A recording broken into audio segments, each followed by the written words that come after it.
मनुष्याणाम् कश्चित् यतति सिद्धये कश्चित् यतति सिद्धये यततामपि सिद्धानां यततामपि सिद्धानां कश्चित् मां वेति तत्त्वतः। यह भगवत गीता 7वां अध्याय का 3रा श्लोक है। हजारों मनुष्यों में कोई एक मेरी प्राप्ति के लिए यत्न करता है और उन यत्न करने वाले योगियों में भी कोई एक मेरे परायण होकर मुझको तत्व से अर्थात यथार्थ रूप से जानता है। भूमिरापो नलो वायु भूमिरापो नलो खं मन्नो बुद्धिरेव च अहंकार इत्ययं मे अहंकार भिन्ना प्रकृति अष्टधा में अहंकार इत्ययं में भिन्ना प्रकृति अष्टधा अपरेयम् इत्यस्तत्मन्या अपरेस्त्वत् प्रकृतिं विद्धिं में पराम् जीवभूतां महाबाहो जीवभूतां महाबाहो येदं धार्यते जगत्। पृथ्वी जल अग्नि वायु आकाश मन बुद्धि और अहंकार भी इस प्रकार यह 8 प्रकार से विभाजित मेरी प्रकृति है। यह 8 प्रकार के भेदों वाली तो अपरा अर्थात मेरी जड़ प्रकृति है। और हे महाबाहो, इससे दूसरी को जिससे यह संपूर्ण जगत धारण किया जाता है मेरी जीव रूपा परा अर्थात चेतन प्रकृति तो जान। भगवत गीता के 7वें अध्याय का 4था और 5वां श्लोक का अर्थ है।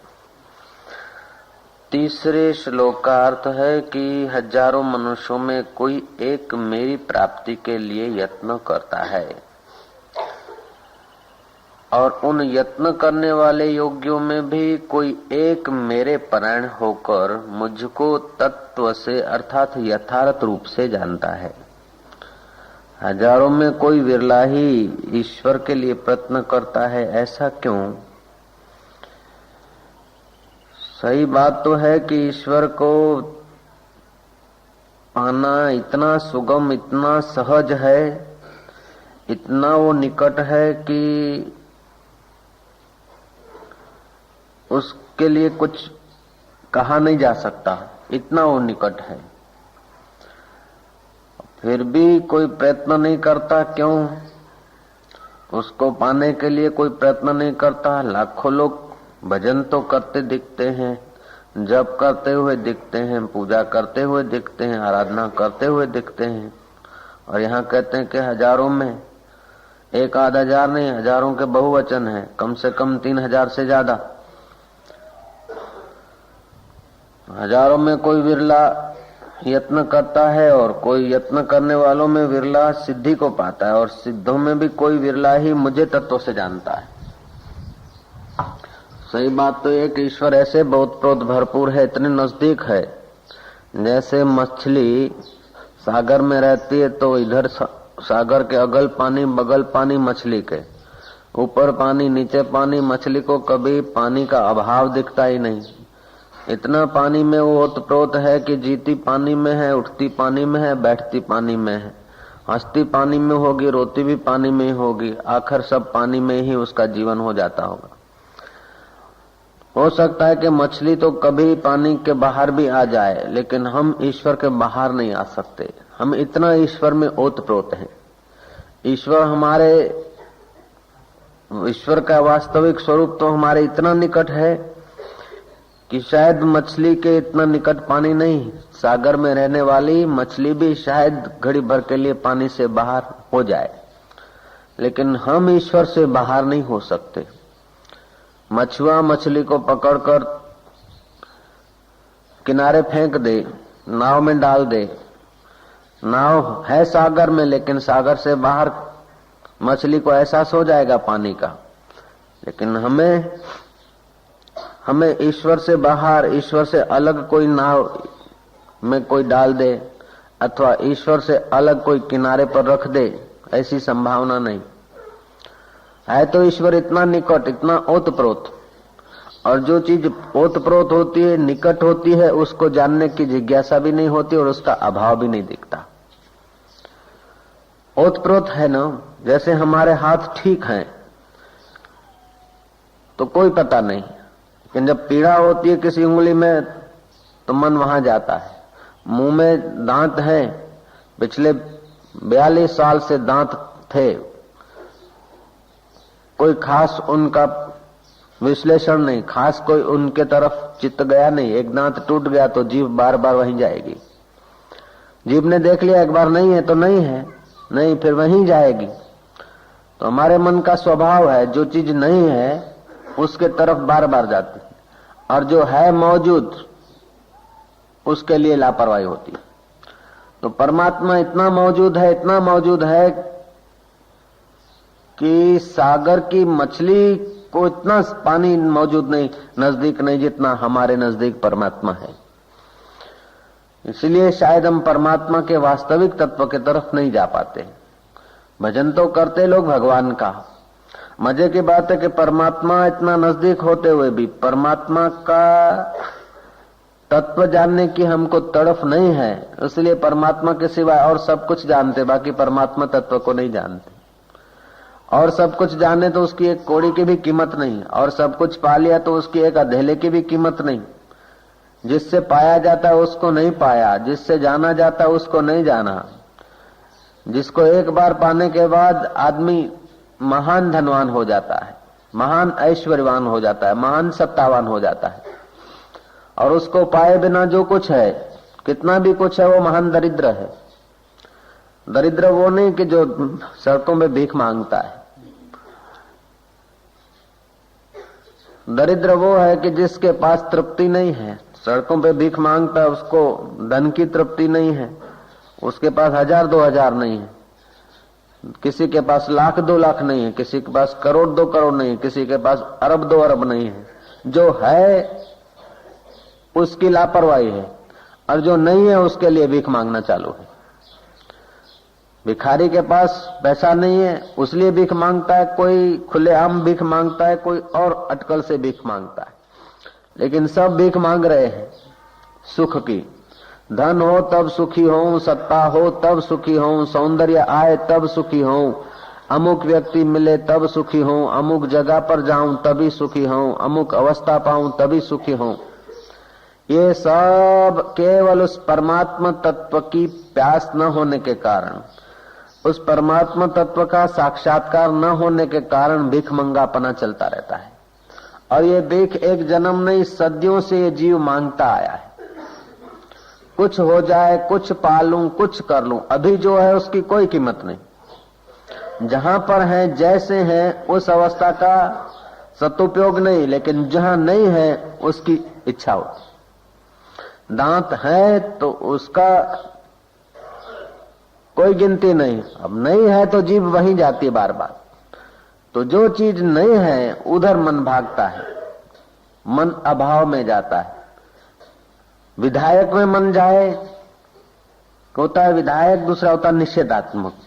तो जो मौजूद है उधर हमारा मन नहीं जाता। मन का जैसे पानी का स्वभाव है नीचाई को बहना, खड्डों के तरफ बहना, ऐसे ही मन का स्वभाव है, वृत्तियों का स्वभाव है अभाव के तरफ। ऑडिट करने वाले लोग क्या करते, क्या बढ़िया लिखा है उधर उनकी नजर नहीं जाएगी, कहां गलती है। ऐसे हमारा मन अभाव के तरफ जाता है। जो मौजूद है उसका पता नहीं, जो मौजूद है उसकी कीमत का पता नहीं। संत तो यूं कहते हैं कि दुनिया में दुखी आदमी खोजना असंभव है, गरीब आदमी खोजना असंभव है। हर इंसान के पास इतना खजाना भरा है, इतना वो धनवान है कि सारे विश्व को चलाने वाला चैतन्य परमात्मा उसके दिल की धड़कनें चला रहा है। इतना वो आनंद स्वरूप है कि सारे ब्रह्मांड को आनंदित करने वाला परमात्मा उसके पास है। तो फिर आदमी दुखी मिलना मुश्किल ही है।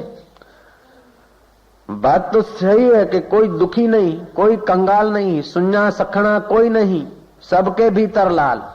भीतर लाल तो है, लेकिन उस लाल के सद्भाव का हमको ख्याल नहीं, मौजूदगी का हम उपयोग नहीं करते और ला मौजूदगी के तरफ मन भागता जाता है।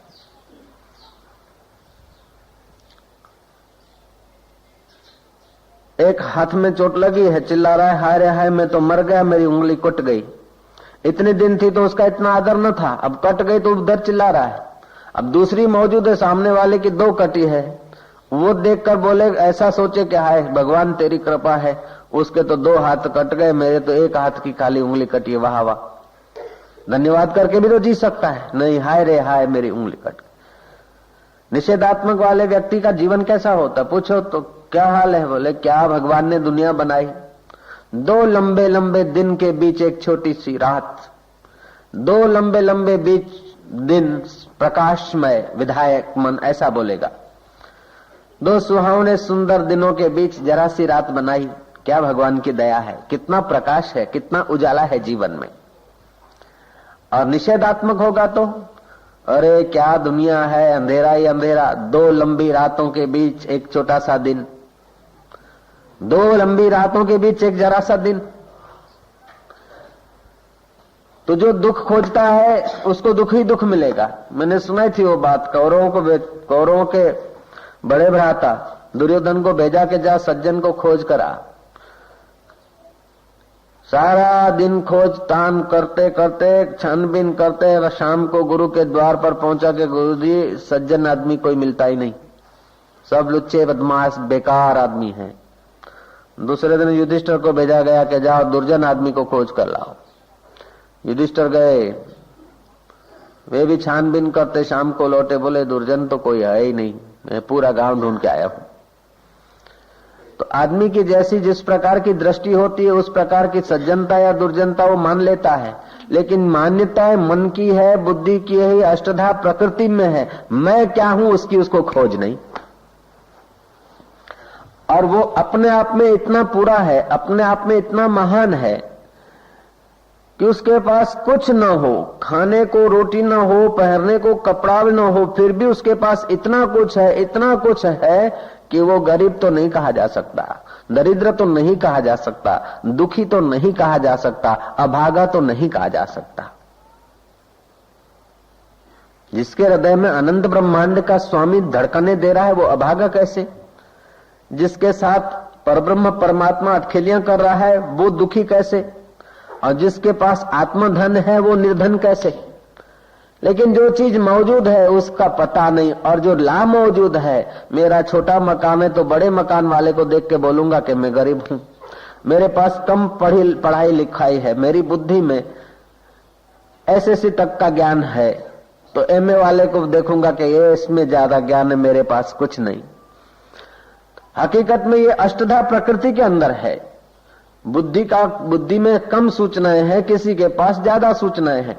किसी को अष्टधा प्रकृति के शरीर को ज्यादा सहूलत है, किसको कम सहूलत है, लेकिन हमारा असली स्वरूप तो इतना महान है, इतना गौरवंत है, इतना महिमाशील है कि इसकी बराबरी अष्टधा प्रकृति की कोई चीज से की नहीं जा सकती। लेकिन ये यहाँ बड़ी विटंबना है, बड़ी मुश्किल है कि जो मौजूद है उसका हमको पता नहीं। एक माँ आई थी कि बाबा जी मैं जाती हूँ कांकरिया में आपघात करने को, अब मेरे से सहा नहीं जाता, गरीबी है, मिलें भी बंद हो गई, लड़के मांगते खाना पीना, और पठानी ब्याज वाले ब्याज के लिए तंग करते हैं। अब तो बस मैं मरूं, बस मेरे पास और कुछ नहीं। अब पति नौकरी ढूंढ रहा है, मैं भी काम तो कर सकती हूँ लेकिन मिलता नहीं। अब मैं जाती हूँ कांकरिया। पुरानी बात है, आई थी एक माई, अब कांकरिया जाती हूँ, आशीर्वाद लेने आई हूँ। मैं कहा मत जाना, ऐसा मैंने नहीं कहा। मैं कहा जाओ जरूर, लेकिन कब जाओगे? बोले अभी जाती हूँ। अच्छा जाओ तो सही, लेकिन कांकरिया में जाने से दरिद्रता मिटती हो तो चले जाओ। बोले मर जाऊंगी, आराम हो जाएगा। मरने के बाद आराम नहीं होता। और जो आदमी आपघात करता है वो आवेश की घड़िया में करता है, और उसको बोलो नहीं तो उसका आवेश बढ़ेगा। उसको बोलो करो जरूर, लेकिन ऐसा 2 मिनट के बाद जरा करना। आवेश खत्म हो जाएगा तो आपघात नहीं कर सकता। उसको प्रसाद दिया, मैं कहा अच्छा जाते तो जाओ कांकरिया, लेकिन कांकरिया में आपघात करने से नौकरी मिल जाए तो ठीक है, आपघात करने से दुखों से छूट जाए तो ठीक है। बोले बाबा जी वैसे विचार तो जाने का था, लेकिन अब आप तुम जो कहो वैसा करती हूँ।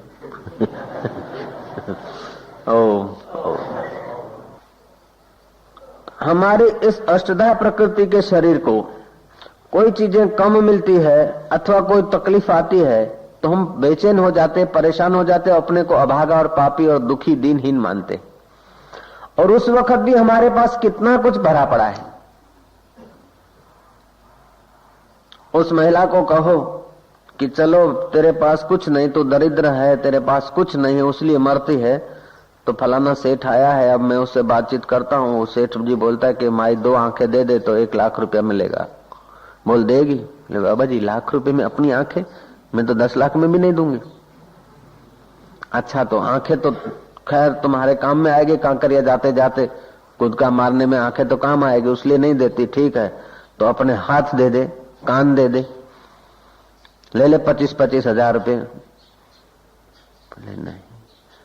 अरे तो उस परमात्मा ने ऐसी ऐसी चीजें दे रखी है जिसके आगे 2 लाख 10 लाख कुछ नहीं, और उससे भी अधिक वो स्वयं तुम्हारे साथ है, उसकी तुमको फिक्र ही नहीं। तो श्री कृष्ण बोलते हैं मनुष्याणाम सहस्त्रेषु, मनुष्यों में मनुष्य तो बहुत है। वल्लभाचार्य कहते हैं 2 पैर वाले पशु का नाम मनुष्य नहीं है, मनुष्य वो है जो मन से भगवान के साथ संबंध जोड़ सके। मनसा शिवेति मनुष्याः। वल्लभाचार्य कहते हैं कि जो शरीर भगवान की भक्ति करने के काम आए, जो बुद्धि भगवान तत्व के समझने में काम आए, जो वस्तु भगवान के काम आए, जो बुद्धि भगवान के काम आए, जो देह भगवान के काम आए, भगवान के योग्य जो तन बुद्धि मन है वो मनुष्य है। भगवान को पाने के योग्य, भगवान की सेवा के योग्य जो नहीं है वो मनुष्य नहीं है। स्वल्प पुण्यवताम राजन विश्वासो नहीं वजायते। अल्प पुण्य वाले व्यक्ति का भगवान में, शास्त्र में, गुरु के वचनों में विश्वास नहीं होता। पुण्य यदि जोर मारते हैं तभी भगवान में विश्वास होता है। तो 2 पैर वाले पशु का नाम मनुष्य नहीं, जिसका भगवान में, शास्त्र में, संतों में श्रद्धा है, विश्वास है, ऐसे लोग मनुष्य हैं। फिर चाहे उनका शरीर काकभूषण का हो, चाहे गरुड़ का हो, चाहे जटायु का हो, वे सब भगवत सेवा के अधिकारी हैं। जो भगवत सेवा के अधिकारी वो सब मनुष्य हैं। आद्य शंकराचार्य मनुष्य की भाषा और ढंग से करते हैं परिभाषा। वो कहते हैं परमात्मा सच्चिदानंद है, नाम रूप ये अष्टधा प्रकृति का है, माया का है। सच्चिदानंद परमात्मा की अभिव्यक्ति जिस नाम रूपधारी में हो सके, सच्चिदानंद परमात्मा की अभिव्यक्ति जिस व्यक्ति में हो सके वे सब मनुष्य हैं। परमात्मा सत्य है, सत्य वस्तु तो सब है, किसी का नाश नहीं होता, लेकिन चेतनता नहीं जड़ वस्तुओं में। पशु पक्षी आदियों में चेतनता तो दिखती है, लेकिन सात्विक आनंद नहीं दिखता। मनुष्य है जो श्रद्धालु हो, सत्संगी हो, सत्शास्त्रों को समझने की उसके पास क्षमता हो, तो उसके अंदर सत्चित आनंद स्वरूप परमात्मा की अभिव्यक्ति होती है। तो परमात्मा सर्वत्र, लेकिन उसकी अभिव्यक्ति होने की संभावना जिनके पास है वो सब मनुष्य है तो बड़ी जाति का बड़ा बुद्धिमान, लेकिन सच्चिदानंद परमात्मा की अभिव्यक्ति की क्षमता नहीं है, नास्तिकता है, विश्वास नहीं है, अपने जीवन को बाह्य चीजों से ही सजाने में जीवन बर्बाद करने की रुचि है, ऐसा व्यक्ति शंकराचार्य की नजरों से मनुष्य नहीं है। श्री कृष्ण कहते मनुष्याणाम सहस्त्रेषु, हजारों मनुष्यों में कोई। बहुधा तो व्यक्ति ईंट चूना लोहा लक्कड़ के मकान बनाने में, फैक्ट्री बनाने में, किताबी ज्ञान को, पुस्तकी ज्ञान को खोपड़ी में भरने में अपना जीवन पूरा कर देते हैं। 5 बच्चों की एक पलटन घर में तैयार हो गई, बहू आ गई, ननंद आ गई, देरानी आ गई, जेठानी आ गई, गहने आ गए, 2-3 सेट आ गए गहनों के, आहा, संतुष्ट हो गए। लेकिन वो संतोष सतत नहीं रहेगा। संतुष्ट सततम योगी यत आत्मा दृढ़ निश्चया। जो यत आत्मा है, दृढ़ निश्चय है और भगवान में मन बुद्धि को अर्पित कर चुका है, वह सतत संतुष्ट रहता है। बाकी के लोग तो थोड़ी थोड़ी चीजों में संतुष्ट हो जाते हैं, लेकिन उनका संतोष सतत कभी नहीं टिक सकता है। मकान पाकर संतोष हुआ, नहीं था तो खटकता था। मकान जब तक नहीं है तब तक तो अपना दिमाग आर्किटेक्ट हो जाता है कि ऐसा बनाऊंगा, ऐसा बनाऊंगा, ऐसा करूंगा, ऐसा करूंगा, ऐसा खिड़की रखूंगा, इतना दीवार लंबी करूंगा, ये करूंगा, वो करूंगा। जहां जहां मकान दिखते हैं वहां तुम्हारा मन काम करने लग जाता है कि हम ऐसा मकान बनाऊंगा। बच्ची की शादी करानी है, मंगनी करानी है, तो जहां जहां जवान लड़का जाता है वहां वहां मन जाता है कितना पढ़ा होगा, किसका होगा, कैसा है, क्या है, क्या है, मन घूमता है। जब काम हो गया, नहीं है तब तक, जमाई राज नहीं है तब तक मन तो न जाने क्या क्या, जैसे मकान में आर्किटेक्ट बन जाता है मन, ऐसे जमाई खोजने में भी जो चीज नहीं है उसको खोजने में जहां जहां नजर जाएगी लगाएगा, लेकिन जो चीज मौजूद है फिर उसकी लापरवाही करेगा। ये मन का स्वभाव है। ऐसे परमात्मा सतत मौजूद है, उसलिए उसकी लापरवाही है, और जो चीजें ला मौजूद है उसके लिए तुम भागे दौड़े जा रहे हो। ला मौजूद है उसको तुम मौजूद करके सदा रख नहीं सकते हो, और जो सदा मौजूद है उस परमात्मा का कभी त्याग नहीं हो सकता है। एक ईश्वर है जिसका हम त्याग नहीं कर सकते। संसार को पूरा परिश्रम करने के बाद भी हम सदा के लिए रख नहीं सकते, और ईश्वर को हम छोड़ नहीं सकते। अब जिस चीज को छोड़ नहीं सकते और जो सदा मौजूद है, तो हमारे मन की कमजोरी यह है कि जो मौजूद है उसके तरफ उसकी नजर नहीं, और जो ला मौजूद है उसके तरफ वो भागता है। यही बड़े में बड़ी कठिनाई है। उसीलिए परमात्मा साक्षात्कार नहीं होता, उसीलिए परमात्मा साक्षात्कार कठिन सा हो रहा है। वरना ईश्वर को पाना, आत्मा को पाना कठिन नहीं, इससे बढ़कर कोई जगत में सरल काम नहीं। परमात्मा का दर्शन करने से बढ़कर दुनिया में और कोई सरल काम नहीं है। और उसकी प्राप्ति के बाद जो कुछ मिलता है, जो वो प्राप्त हो गया तो आदमी निहाल हो जाता है। जीने का ढंग बाद में ही आता है। सचमुच में मनुष्यता तो बाद में ही चमकती है, जब उस तत्व को जानता है। उस तत्व को जाने बिना जो कुछ पाया है उसकी कोई 2 कौड़ी की भी कीमत नहीं, अपने जीवन की 2 कौड़ी की भी कीमत नहीं, यदि उसको नहीं पाया तो। और पाना इतना आसान है कि वशिष्ठ जी कहते हैं कि राम जी, फूल पत्ती और टहनियां तोड़ने में परिश्रम है, लेकिन अपने परमात्मा तत्व को जानने में क्या परिश्रम, इतना सुगम है। चाय का कप बनाना कठिन है, दूध लाना पड़ेगा, चाय लानी पड़ेगी, स्टोव जलाना पड़ेगा, मात्राओं को याद रखना पड़ेगा, कितनी मात्रा चाय की डाले। सीआईडी जैसा नहीं, किसी के लिए बनाया उकाड़ा तो चलो चाय डाल देते, तो चम्मच भर के चाय डाल दी, श्री राम। नहीं, मात्राएं होती है ना। तो चाय में चाय कितनी डाले, पानी कितना डाले, 1 कप पानी हो, 1 कप दूध हो, आधा चम्मच चाय का हो, और आधा किलो खांड डालो तो वो तो महाराज चाय नहीं बनेगी, चाशनी बन जाएगी। तो इनमें तो थोड़ा बहुत मात्राएं चाहिए, पदार्थ चाहिए, स्टोव चाहिए, और थोड़ा वेट करना पड़ेगा, तब चाय बनेगी। ऐसा नहीं कि परमात्मा की कुछ मात्राएं चाहिए, परमात्मा बनाना है तो उसका ऐसा ऐसा मिश्रण होगा तब परमात्मा बनेगा। कुछ देर रखेंगे किसी पर तभी परमात्मा पैदा होगा, प्रकट होगा, जैसे चाय प्रकट हो जाती है इन चीजों के मिश्रण से, ऐसा तो नहीं। नानक देव ने कहा, थाप्या न जाय कीता न होई, इसकी स्थापना नहीं होती और किए से बनता नहीं। थाप्या न जाय कीता न होई, आपे आप निरंजन सोई, जिन सेव्या तिन पाया मान। जिन्होंने उसका सानिध्य लिया, जिन्होंने उनके तरफ मुंह किया, उन्होंने मान पाया। हम ईश्वर को छोड़कर और बहुत सब कुछ करते हैं। ईश्वर हमारे बहुत नजीक है, लेकिन हम ईश्वर को पीठ देकर अपने अभाव के तरफ दौड़ते हैं, मन की कल्पनाओं के तरफ। और युगों से ये दौड़ चालू है। इतने दौड़ते दौड़ते दौड़ते दौड़ते दौड़ते बुढ़ापा हो जाता है, बहुत कुछ इकट्ठा किया, उसकी कोई गिनती नहीं। जो नहीं है वो खटकता है कि मूलों को ना आयो। श्री राम, मेरा जो पौत्र था ने मूला, वो मूला नहीं दिखता है। लेकिन टेऊटो पण बसर ये बैठे हैं, पौत्र के बाप बैठे हैं, पौत्र के भाई बैठे हैं। हाँ, लेकिन उसका मुंह देखने की इच्छा। मूला का मुंह देखा तो बोला मूला की पत्नी मिसेस मूला कहाँ है? अब मिसेस मूला आई तो बेटा तेरी गोद नहीं भरी, मेरे को बड़ा दुख है। जो नहीं है उस पर रो रहा है, जो मौजूद है उसकी कोई गिनती नहीं।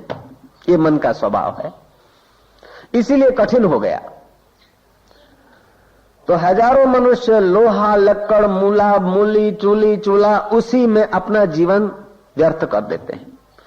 कोई कोई विरला ईश्वर के रास्ते चलता है। मंदिर में भी जाएंगे तो क्या करेंगे?